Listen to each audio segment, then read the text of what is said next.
So, friends, we're meeting after a long gap, and we're meeting after a time not just of all the losses that we have talked of, which do sap our energy and our commitment to work together, but also at a time when the kinds of challenges that we have faced in the last many decades have now actually, they steamrolled. I mean, it's like every day something new is coming up. और जो Covid के दौरान हम सब को अपने घर में बिठा दिया गया था, कोविड और अन्य शक्तियों द्वारा, उसका पूरा फायदा उठाते हुए आज हमारी पॉलिसी जो बनी है वो हमें दिख रही है.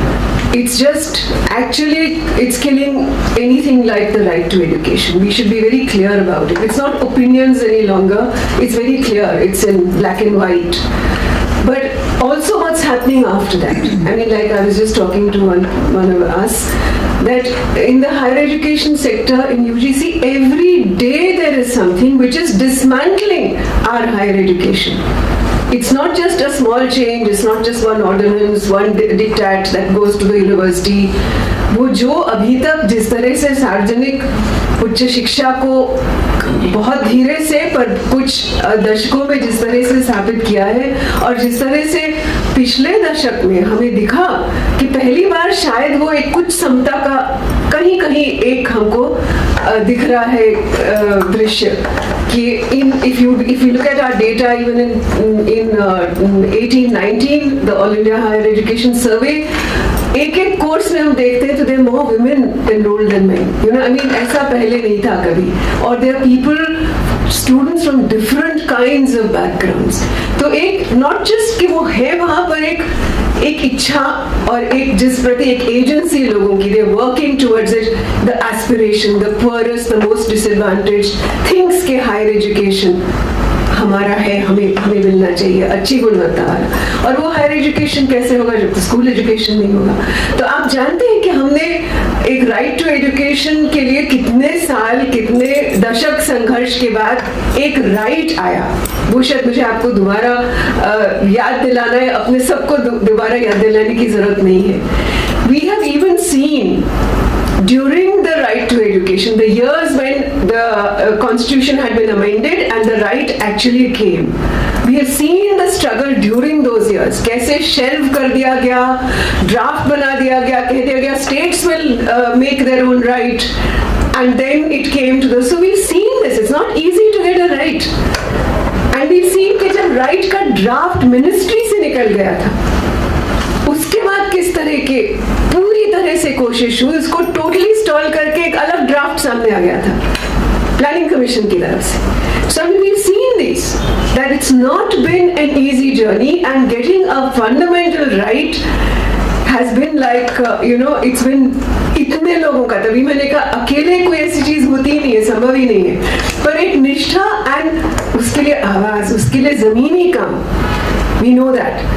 So that came, and at one point it was almost like it had been stalled, and we could see the neoliberal forces versus the rights within the same government. We could see कि वो क्या जद्दोजहद चल रही थी. तो केवल याद करने से उसके बाद हम लोगों ने 10 साल देखे हैं, और वो आप सबके सामने है. जिस भी राज्य में आप काम कर रहे हैं आप जानते हैं, और बल्कि पिछली बार जब हम 10 साल की बात भी पूरे हो गए उस पे बात पे आए थे, तो हम में से कुछ लोग, मेरा तो ये कहना था कि अब स्टॉक टेकिंग बहुत हो गया, अब हमें वास्तव में देखना है कि हो क्या रहा है, क्योंकि स्टॉक टेकिंग करके हमने गुहार तो लगाई है, but we don't see that happening. We don't see कि कोई कंप्लायंस बढ़ रहा है या उसमें कमिटमेंट बन रही है, या गवर्नमेंट जो है वो कह रही है कि हाँ ये मौलिक अधिकार है तो कम से कम हम ये कर पाए. आपने देख लिया उसको भी खत्म कर दिया गया. ये जो आरटी अमेंडमेंट्स आए, आपको पता है कि नो डिटेंशन पॉलिसी बुला के उसका एक हवा बना के टीचर्स के बीच में, सीबीएसई के बीच में, जिसका काम ही नहीं था सीसी करना, सीबीएसई का काम नहीं था कि सतत मूल्यांकन कैसे करना है, पर सीबीएसई ने भी अपना खेल खेला.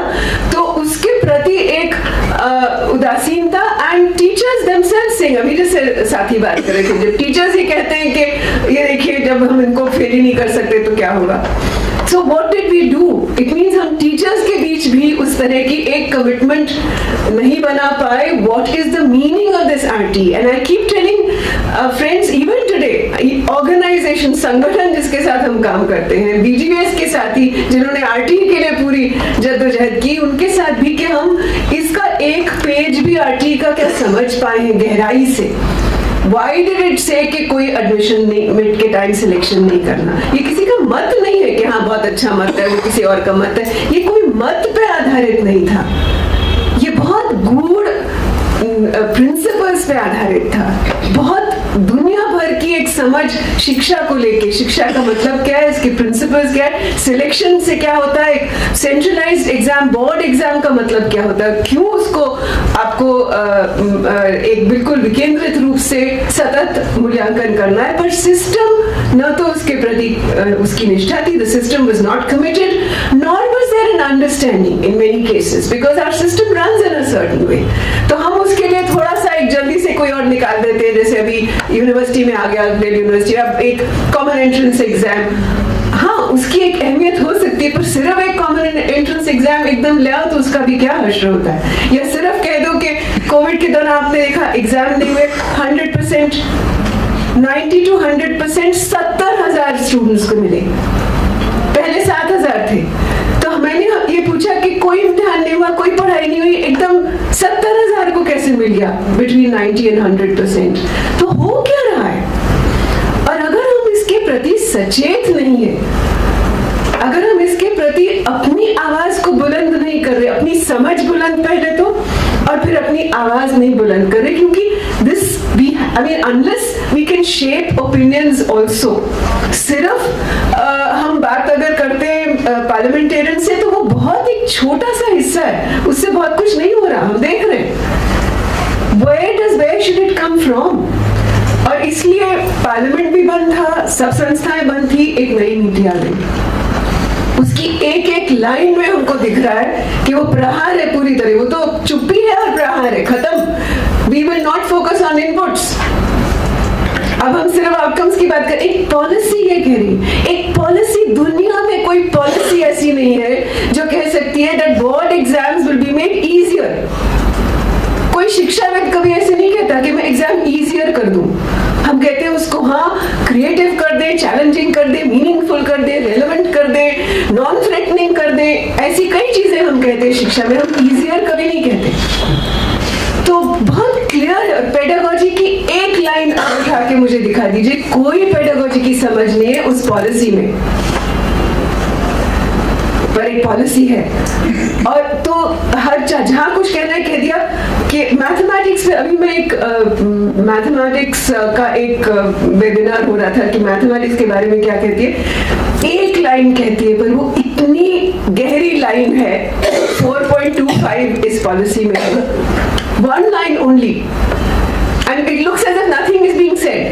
It says mathematical thinking and computational thinking will be encouraged in the middle school and coding will be done in middle school, finished. And riddles and puzzles. अब ये कहने की जरूरत नहीं होती पॉलिसी में कि आप riddles and puzzles करेंगे, अगर आपकी समझ है गणित शिक्षण को लेकर. पर ऐसे फन बेस्ड, फन प्रोसेस, ऐसे करके शब्द, knowledge of India, fun based course. तो हर चीज को बहुत सुपरफिशियली कह देना, जो एक शिक्षाविद नहीं कहीं ऐसे बात करेंगे.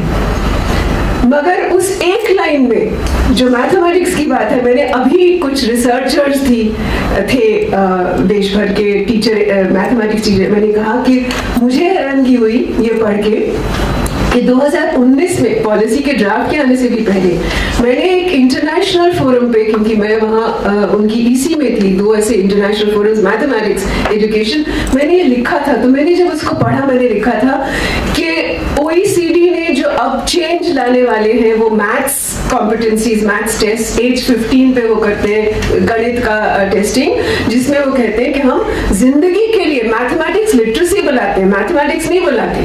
तो कहने के लिए वो है कि जिंदगी के लिए जो गणित की आपको जरूरत है. That's what it says. And OECD is Organization for Economic Cooperation and Development. Economic cooperation, याद रखना हर चीज का एक महत्व है.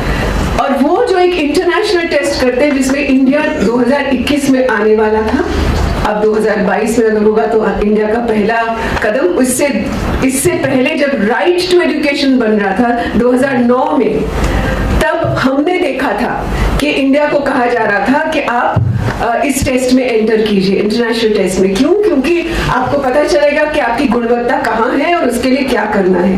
और मैंने देखा था कि हमने जब जिस तरह की बातचीत में हमने इस ओपिनियन को शेप किया था और लोगों में, मिनिस्ट्री में, पॉलिसी मेकर्स में, तो मिनिस्ट्री ने बहुत क्लियर स्टैंड लिया था कि नहीं देंगे हम इसमें इसलिए एंटर नहीं करेंगे क्योंकि हमने तो अपनी गुणवत्ता अभी नहीं सुधारी, अभी हमने अपनी एक equitous and quality education we have not provided for our children. Then what's the point of pushing them? And when we push children, we are actually making children the guinea pigs. Teachers are becoming guinea pigs because उन पे आता है ये। और फिर जैसे मैंने predict किया था, कई बार हमारी प्रिडिक्शंस, 2-3 प्रिडिक्शंस का आपको बताऊंगी जो मैं भी हैरान हूँ। जैसे मैंने प्रिडिक्ट किया था, क्योंकि वर्ल्ड बैंक ने 2 स्टेट्स को लिया, वर्ल्ड बैंक एंड DFID ने 2 स्टेट्स को लिया, हिमाचल एंड तमिलनाडु। क्यों? क्योंकि ये हमारे 2 बेस्ट प्रोविजन स्टेट्स थे आफ्टर केरला। जो प्रोविजन, हम ये नहीं कह रहे गुणवत्ता बहुत अच्छी थी, पर प्रोविजन थी, टीचर्स हैं, बच्चे स्कूल जा रहे हैं, सब कुछ है। उन 2 स्टेट्स को लिया और उन 2 स्टेट्स को पुश किया वो टेस्ट लेने में। और जैसे आप कह सकते हो, इंडिया के दोनों स्टेट सेकंड लास्ट आए। और जैसे हम प्रिडिक्ट कर सकते थे, मीडिया में, टीवी पे खूब हाई तौबा हुई। मुझे अभी तक याद है वो सीन, अभी तक याद है। उसके बाद जब मीडिया में एक डिस्कशन हो रहा था जिसमें रुक्मिणी थी, अभिजीत थे और एक और व्यक्ति थे, मुझे याद नहीं आ रहा कौन। और ऐसी डिस्कशंस में वो ये कहा जा रहा था, रुक्मिणी ने ये तक कहा था, और मैं नाम लेके बात करती हूँ, कि RTE को तो डस्टबिन में फेंक देना चाहिए। ये अभी तक मेरे कानों में आवाज गूंजती है, क्योंकि इस तरह का एक क्राइसिस जब हम मैन्युफैक्चर करते हैं ना, ऐसे टेस्टिंग करके फिर हम कहते हैं हम तो कहीं के नहीं रहे, छाती पीटो, हमारे पब्लिक स्कूल्स इतने खराब है, सेकंड लास्ट आ रहे, किर्गिस्तान से बस सिर्फ ऊपर है हम, ऐसे कहा गया था। और तो ये जब कहा गया तो यही होता है कि पब्लिक शेमिंग, पब्लिक स्कूल्स को आप कहते हो कि ये तो कुछ नहीं कर रहे, टीचर्स देखो कुछ नहीं कर रहे। तो ये जो होता है ज्यादा सेंट्रलाइज टेस्टिंग से, उसका एक मकसद ये भी होता है कि आप मैन्युफैक्चर करते हो वो क्राइसिस, और फिर किस पे पड़ती है काट जाके, who is the responsible, who is the onus on, either the family because they are not serious about education, or the teacher or the school. So I'm just saying that this is something that one had then predicted and seen exactly how it happened. 2019 में I was saying this, that as OECD had done, और वो 2021 में mathematics उनका focus है, हर 3 साल में एक अलग मैथमेटिक्स लिटरेसी, साइंस लिटरेसी या लैंग्वेज, 3 चीजों का होता है 3-3 साल बाद। तो मैथमेटिक्स लिटरेसी पे जो उनका फोकस था, तो मैंने उनके सारे पॉलिसी पेपर्स देखे थे, उनके सर्वेज देखे थे, और उन्होंने ये लाया था कि अब हमको मैथमेटिक्स रीजनिंग के अंदर कंप्यूटेशनल थिंकिंग को लाना है।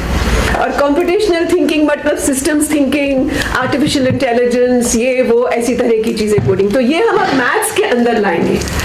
और तब मैंने कहा था कि इसको लाने के पीछे जो स्ट्रैटेजीज हमें दिखी है, इन्होंने जो सर्वे की है OECD कंट्रीज, वो सब ग्लोबल नॉर्थ की कंट्रीज हैं, और वहां ये तक लिखा उन पॉलिसी पेपर्स में कि अब किसी को ये, हाँ हम ठीक है, हम अलजेब्रा, ट्रिग्नोमेट्री, अरिथमेटिक की भी चीजें करेंगे, पर अब हम देख रहे हैं कि अब किसी को, जैसे कोई वेटर भी है, तो उसको जब ऑर्डर लेना होता है तो उसको सिर्फ अपने टैबलेट पे लेना होता है, उसको कोई कंपटीशन करने की जरूरत नहीं है। लोग रेलवे टाइम टेबल्स नहीं पढ़, ये लिखा हुआ है, रेलवे टाइम टेबल्स नहीं पढ़ने की जरूरत होती, वो इंटरनेट पे आप झट से आपको पता चल जाता है कितने बजे आपकी ट्रेन जा रही है। तो बहुत सारी चीजें जो हम गणित में करते थे, अब उसकी जरूरत नहीं है। तरखानों को, carpenters will not need trigonometry now, they just need data, they just need big data.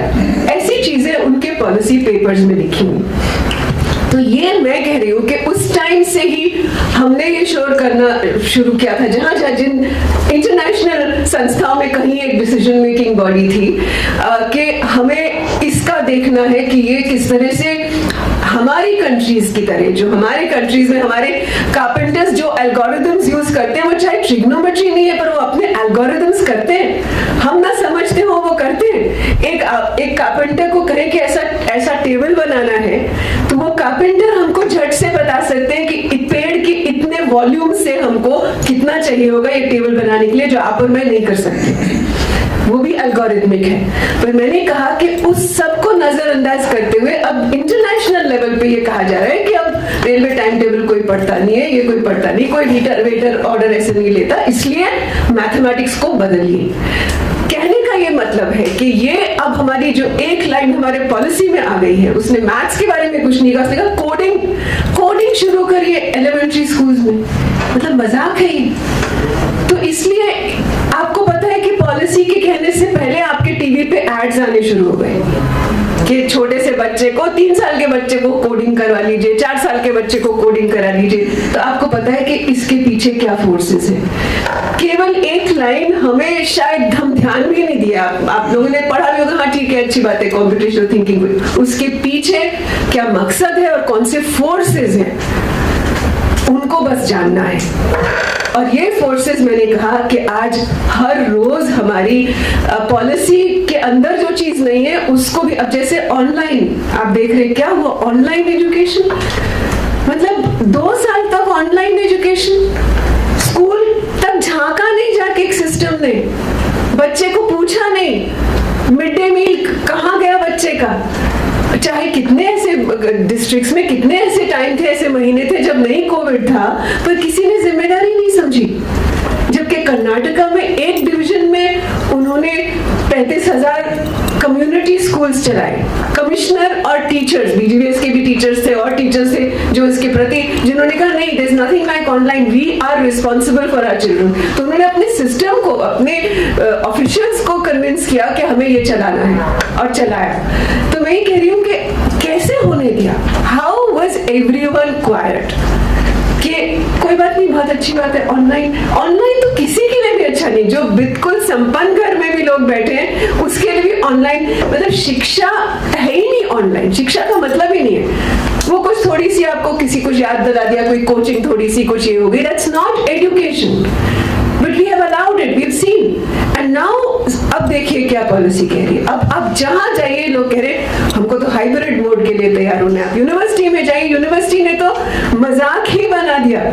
University ने कह दिया कि हर आपने यूनिवर्सिटी का कोई भी कोर्स लिया है उसके 50% क्रेडिट्स आप कहीं से भी ला सकते हो, किसी भी ऑनलाइन कोर्स से ला सकते हो, किसी और यूनिवर्सिटी से ला सकते हो एनरोल होके। तो क्या मतलब हमने मजाक ही, तो एक कोर्स अगर आपने बहुत मेहनत करके बनाया, बहुत मेहनत करके ले रहे हो, आपकी टीचर्स की, आधी टीचर्स की वैकेंसी है दिल्ली यूनिवर्सिटी में, पर अब फिर उन टीचर्स की जरूरत नहीं है क्योंकि आपके आधे स्टूडेंट्स कहेंगे मुझे वहां नंबर ज्यादा मिलते हैं, वहां मेहनत कम करनी पड़ती है ना, मतलब स्टूडेंट्स को कह दिया you will customise your course. कभी सुना है आपने ऐसे कि आपको अंडर ग्रेजुएट कोर्स यूनिवर्सिटी के लिए आप अपना कोर्स कस्टमाइज कीजिए, जो चाहते हो वो ले आओ, जहां से मर्जी ले आओ। We know what happens. We know कि आज क्यों ये कोचिंग इंडस्ट्री, शैडो इंडस्ट्री, कुंजीज की इंडस्ट्री क्यों इतनी फल फूल रही है। We know कि कोविड के दौरान कौन बिलियनर्स बने, जानते हैं हम कि यही सर्विस प्रोवाइडर्स, बैजूस को कैसे, कितना ज्यादा उसने तो दुनिया के कितने कंपनीज को खरीद लिया है। सिर्फ शाहरुख नहीं आते उसको बेचने के लिए, वो देखिए दुनिया की कई कंपनीज खरीदती हैं। तो इसलिए जो एक इंडस्ट्री और कमर्शियल इंटरेस्ट, बल्कि यहाँ तक कि लोगों ने कहा कि यूनिवर्सिटीज तैयार थी पर उनको अलाउ नहीं किया गया खोलने के लिए। तो वो कौन सी शक्तियां हैं और हमें कहने की जरूरत नहीं है। तो मैं ये कह रही हूँ, इसलिए अगर हम सोचते हैं कि हम वो आधा पेज पढ़ ले फिर से आरटीई में, चैप्टर 5 आधा पेज है वो, कि किस तरह की शिक्षा, वो पाठ्यक्रम क्या होगा, वो कौन सी एक्सप्लोरेशंस और वो कौन सी डाइवर्सिटीज में स्टूडेंट्स, यूनिवर्सिटी स्टूडेंट्स को कहती थी प्लीज पढ़ लीजिए आरटी, क्योंकि आपको फ्रीडम नहीं है डाइवर्स ओपिनियंस की बात करने के लिए, पर आरटी कहता है कि diverse opinions children should be able to express. ये बच्चे के लिए है, उसका मूल अधिकार है। तो just keeping that in mind, I want to say that today we are going to see the way this is being steamrolled. ये एक इसका भी शराड है कि हम एनसीएफ बना, आपने देख ली एनसीएफ की कमेटी कौन थी, उसमें कौन एक व्यक्ति है जिसको समझ है करिकुलम की, ये बता दीजिए। और उसमें सर्विस प्रोवाइडर्स भी हैं, टेक्नोलॉजी प्रोवाइडर्स भी हैं, एनसीएफ की कमेटी में जो स्टीयरिंग कमेटी है। उसके बाद आप देख लीजिए 170 पेज के गाइडलाइंस आए हैं जो स्टेट्स को दिए जा रहे हैं। पढ़ लीजिए वो क्या है वो गाइडलाइंस, किस तरह के साथ स्टेट्स को कहा जा रहा है कि आप अपने एससीएफ में और पोजीशन पेपर्स में ये करिए।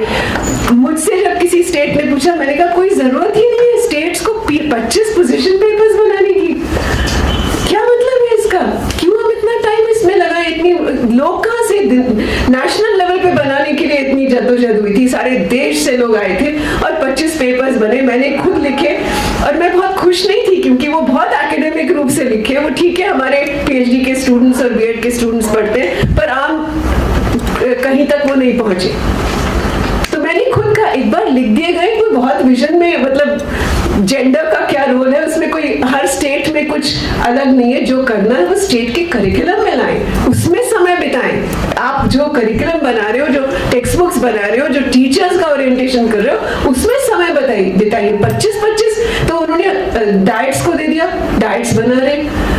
और मैं पहली बार इतने सालों बाद पहली बार एक स्टेट में गई जहां उन्होंने मुझे इनवाइट किया कि भाई ये हम पोजीशन पेपर्स और स्टेट करिकुलम फ्रेमवर्क पे काम कर रहे हैं। मैं हैरान थी जिस तरह से ये टेरेन पूरा बदल गया है। मतलब इसमें जिनको पार्टनर्स बुलाए जाते हैं वो सब स्टेरलाइट, वेदांता ऐसे लोगों के रिप्रेजेंटेटिव्स हैं, उन कंपनियों के रिप्रेजेंटेटिव्स हैं जो स्टेट्स में हैं, ऐसे पार्टनर्स हैं, सब फंडिंग जो ला रहे हैं बेसिकली। अब उधर से माइनिंग के को लेके हम जानते हैं क्या हो रहा है। वो स्टेरलाइट के व्यक्ति आके मुझे कह रहे हम आपका हम ऑनलाइन में करना चाहते हैं, आपका हम कुछ वीडियो रिकॉर्डिंग्स करेंगे, आप अगर कुछ बोलेंगे किसी मुद्दों पे तो हम वीडियो रिकॉर्डिंग करेंगे, हम ये काम कर रहे हैं। तो मैंने बहुत ही प्यार से कहा कि नहीं हम नहीं करेंगे, क्योंकि अगर आपको एक कारण दूं और आपको समझ आए तो हमारी यूनिवर्सिटी में जब हम थे तो बहुत सीनियर जॉइंट सेक्रेटरी मिनिस्ट्री से मेरे ऑफिस में आए थे यूनिवर्सिटी में, वहां पर हमें ये कहने कि हमारे पास फंड्स हैं और हम देखिए कितने आपके यहाँ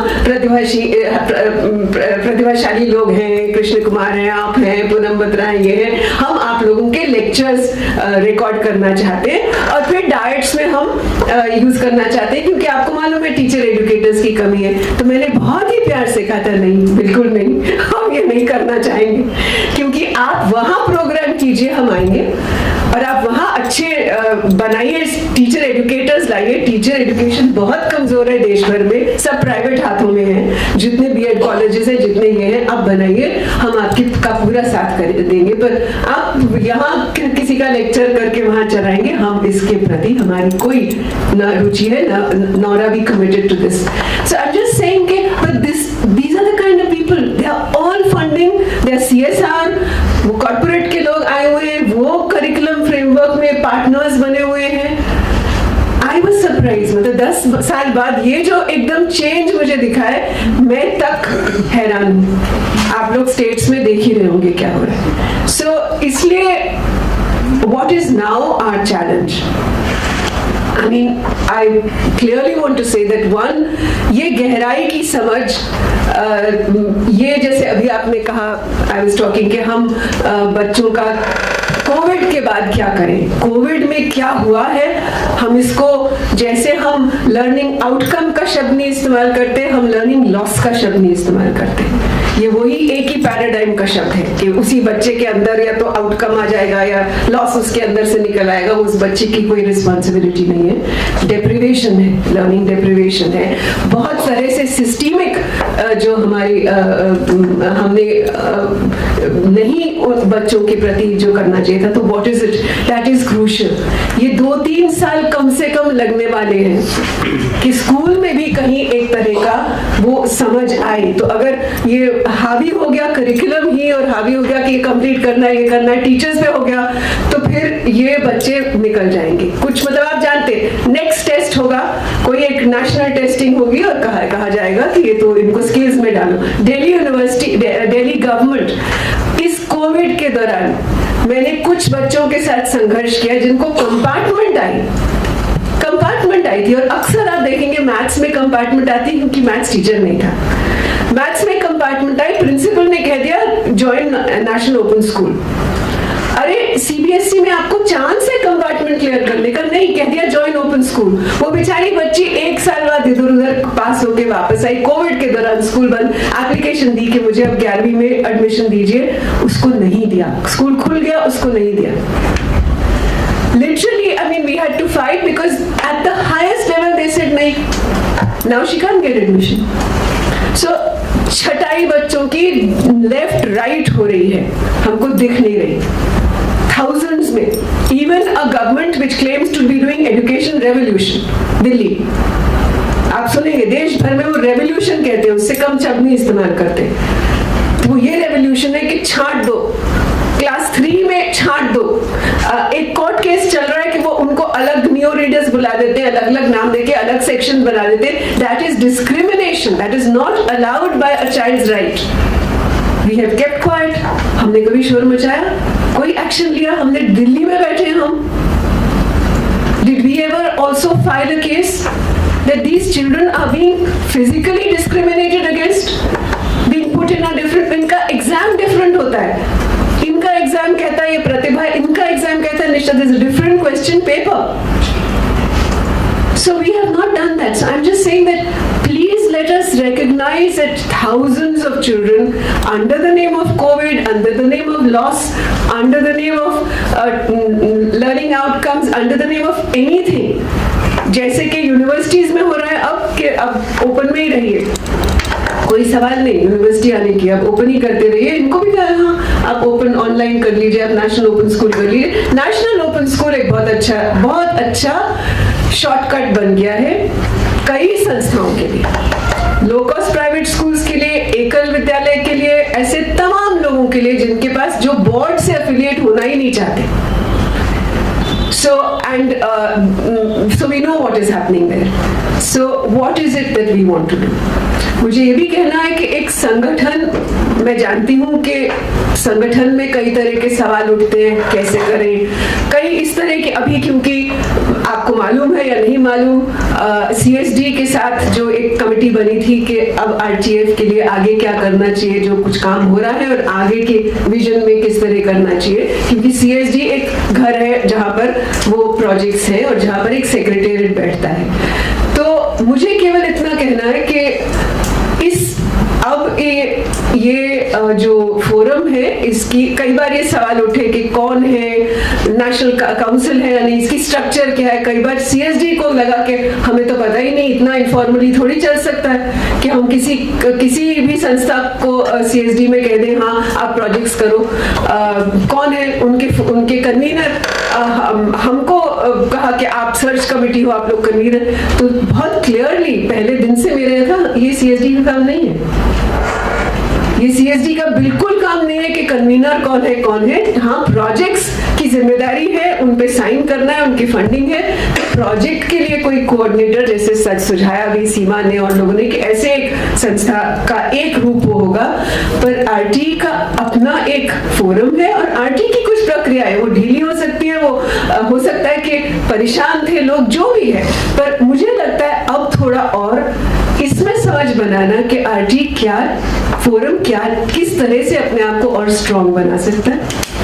RT फोरम का क्या मकसद है सामने, RT तो खत्म कर दिया जा रहा है, हो गया एक तरह से, अब क्या मकसद है, क्या करना है, तो what is it that we need to do on the ground to make sure that अभी भी नाम के लिए तो एक राइट है, so what is it that we can do for that, but in the context of getting qualitative, getting people who have a similar understanding, जो हमारे साथ, क्योंकि अभी मैं बात कर रही थी कि हमें पता नहीं, अभी जैसे एक और एजुकेशन इमरजेंसी का एक नेटवर्क बना था, आपको मालूम है कोविड में क्यों नहीं खुल रहे स्कूल, उसको लेके, पर बहुत अच्छा है कि इस तरह से हमें बहुत सारी पहल चाहिए, पर मुझे ये दिक्कत थी कि उसमें कई लोग जो थे वो तो RT के बिल्कुल खिलाफ है, जो बोल भी रहे थे, जिन्होंने NEP के बहुत समर्थक हैं, तो बहुत मुश्किल हो जाता है, you know, I mean, I find it difficult to be a part of so different networks जहाँ की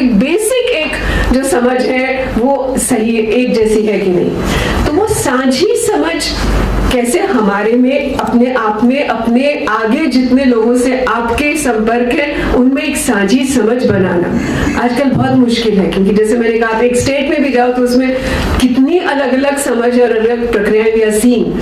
सो that and within that what kind of a role do you want, who are the people who should be a member, who should not be a member, कौन SCO तो CSO तो बहुत सारे लोग हैं, centre for civil society भी CSO अपने आप को कहता है और सबसे ज्यादा प्राइवेटाइजेशन के लिए काम करता है ना.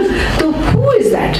अब कैसे क्या एक समझ बनाएंगे, वो मापदंड क्या होगा that you actually want to collaborate, वो कौन सा नेटवर्क है, वो कौन सा नेटवर्क है जो डिवीजन, एक डिवाइसिव सोसाइटी के अगेंस्ट खड़ा होने के लिए तैयार है, जो मुस्लिम्स की लिंचिंग या मुस्लिम बच्चों को बाहर निकालने के खिलाफ उसका एक कमिटमेंट है, या जो माइनॉरिटीज के प्रति या जो डिस्क्रिमिनेशन के प्रति. So I think that we have to be थोड़ा और एक सचेत बनकर. अब आरटी नहीं, अब आरटी के साथ साथ समाज में बहुत सारी हमारे सामने चुनौतियां हैं. उसके लिए what kind of norms do we have, कि हमें ऐसे नॉर्म्स कम से कम देखकर ही ऐसे लोगों को इनवाइट करना है, ऐसे नेटवर्क्स को इनवाइट करना है, इंडिविजुअल्स को करना है. तो क्या करना है, एकेडमिक्स है, एकेडमिक्स चाहते हो आपके हाँ आपके किसी भी फोरम में रहे किसी रूप में, तो उनको किन एकेडमिक्स को किस आधार पे कितने समय के लिए. So I think some of these things will need to be structured a bit, a little more. I'm not happy with lack of structure, but I'm saying with some kind of structure and understanding will be important, because अब हम बह सकते हैं. ऐसी ताकतें हर रोज left right हमारे आसपास है कि हम लिटरली बह सकते हैं. So that's all I'd like to say. Thank you.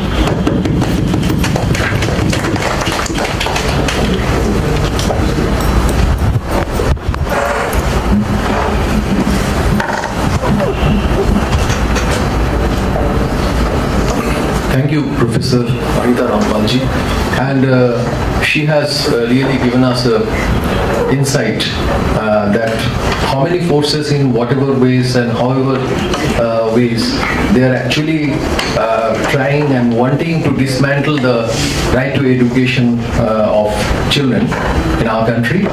And also in connection to that, she has also उन्होंने एक और इश्यू जताई है जो हमारे फोरम की अपना सोच में लाना चाहिए. वो है कि हाउ विल यू सिलेक्ट और find people who are the right persons, who are the organisations who are the right persons for the best interest of the children. And right to education is, we believe that it has always been a kind of principle for us that we will be implementing, will be definitely be implementing the right to education in its spirit